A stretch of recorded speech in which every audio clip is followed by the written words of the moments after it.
Seoulbeijing. Reuters. Tension on the Korean peninsula eased slightly on Monday as South Korea's president said resolving North Korea's nuclear ambitions must be done peacefully, and U.S. officials played down the risk of an imminent war.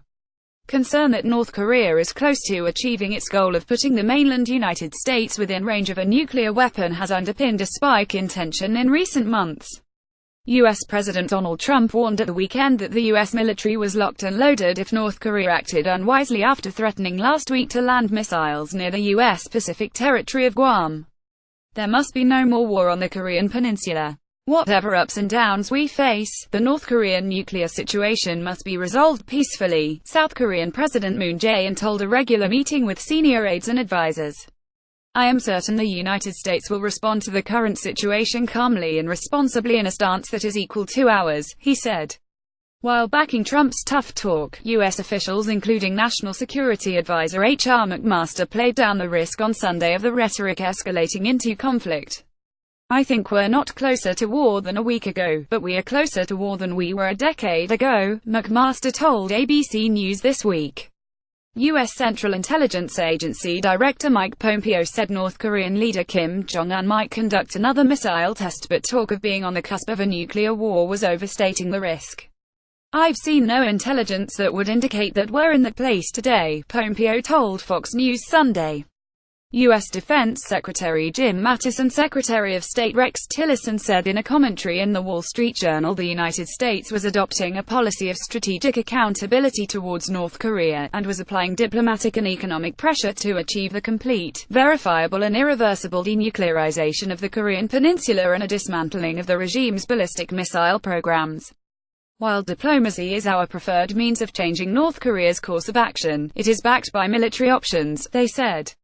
World stocks rallied as investors took heart from the less bellicose rhetoric. MKTSGLOB. However, North Korea reiterated its threats, with its official KCNA news agency saying war cannot be blocked by any power if sparks fly due to a small, random incident that was unintentional. Any second Korean war would have no choice but to spread into a nuclear war, it said in a commentary. Missile doubts. A guard post is seen near the demilitarized zone separating the two Koreas in Paju, South Korea, August 14, 2017. Kim Hong-jae, South Korean Vice Defense Minister Soo Choo-suk agreed North Korea was likely to continue provocations, including nuclear tests, but did not see a big risk of the North engaging in actual military conflict.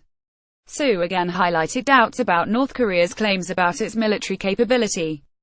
Both the United States and South Korea do not believe North Korea has yet completely gained re-entry technology in material engineering terms, Soo said in remarks televised on Sunday for a Korea Broadcasting System show. The United States and South Korea remain technically still at war with North Korea after the 195,053 Korean conflict ended with a truce, not a peace treaty. Tension in the region has risen since North Korea carried out 2 nuclear bomb tests last year and 2 intercontinental ballistic missile tests in July, tests it often conducts to coincide with important national dates. U.S. Chairman of the Joint Chiefs of Staff Gen.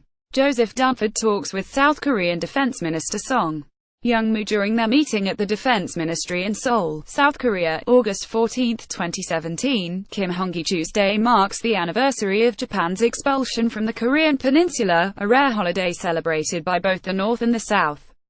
Moon and Kim, who has not been seen publicly for several days, are both expected to make addresses on the respective sides of the heavily militarized border.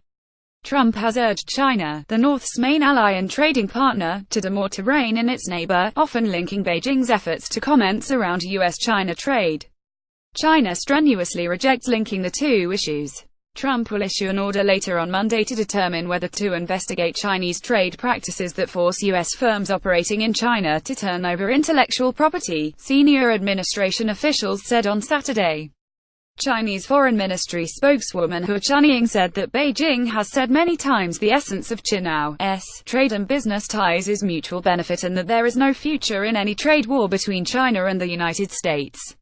The Korean Peninsula issue and trade and business issues are in a different category from each other, Hu added.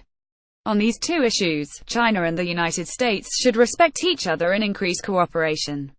Using one issue as a tool for exerting pressure on another is clearly inappropriate. China's Commerce Ministry issued an order on Monday banning imports of coal, iron ore, lead concentrates and ore, lead and seafood from North Korea, effective from Tuesday. The move followed the announcement of UN sanctions against North Korea this month, which have to be enforced within 30 days by member states. U.S. Joint Chiefs of Staff Chairman Joseph Dunford told South Korea's Moon in a meeting on Monday that U.S. military options being prepared against North Korea would be for when diplomatic and economic sanctions failed, according to Moon's office. For a graphic on North Korean missile trajectories, ranges, click here. For an interactive on North Korea's missile capabilities, click here. Writing by Lincoln Feast, editing by Paul Tate and Ryu Gopalakrishnan.